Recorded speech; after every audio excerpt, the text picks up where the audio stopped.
Good morning, everyone. Today, I am going to discuss on writing a resignation letter.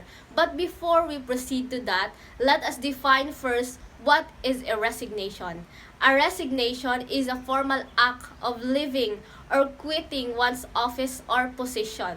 Once again, everyone, I am Gospel Joy Tita Falia, and here is my report on writing a resignation letter. Writing a resignation letter. A resignation letter is a document that notifies your employer that you are leaving your job. It formalizes your departure from your current employment and can be written as a printed letter or an email message. According to studies, there are top 5 reasons why employers think their people resign. Number 1 is the insufficient pay or unfair pay practices. Number 2 is the lack of honesty, integrity, and ethics. Number 3 is the lack of trust in senior leaders. And the number 4 is lack of work-life balance. The last reason why employers think their people resign is the unhealthy or undesirable culture. Now we will go to the tips on writing a resignation letter. When writing a resignation letter, it is important to keep your resignation letter as simple, brief, and focused as possible. It should also be positive. This letter will be included in your employment file and could be shared with potential future employers. Therefore, it should be professional and polite. Elements to include in a resignation letter. Number 1 is the fact that you're resigning, the name of your official position, and the date of your last day on the job. 2 weeks is the standard amount of time from when you announce you're leaving to your last day at your job.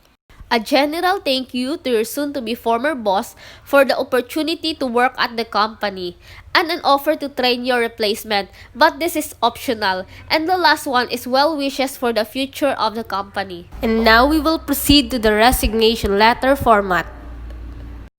In some of the resignation letter format, it usually starts with the employee contact information, which is the name, your address, phone number, email address, followed by the date where you write and submit your resignation letter. After the date, this is where you write the employer's contact information, the name, the title, organization or company, address, city or municipality, and zip code. Next is the salutation where you write Dear Mr. or Miss or the last name of your employer. And for the first paragraph, your letter should say that you are resigning and state when your resignation is effective. Next is the middle paragraph. The next section of your resignation letter should thank your employer for the opportunities you have had during your employment with the company.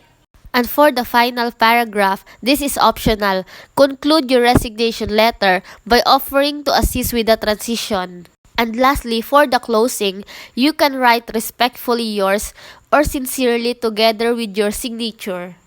However, if you are sending your resignation letter via email, first, on the recipient box, type your employer or your HR's email address followed by the subject where you will type the word resignation letter followed by your full name.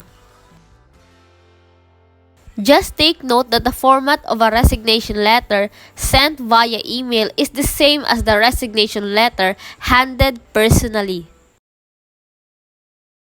Thank you, everyone, and have a good day.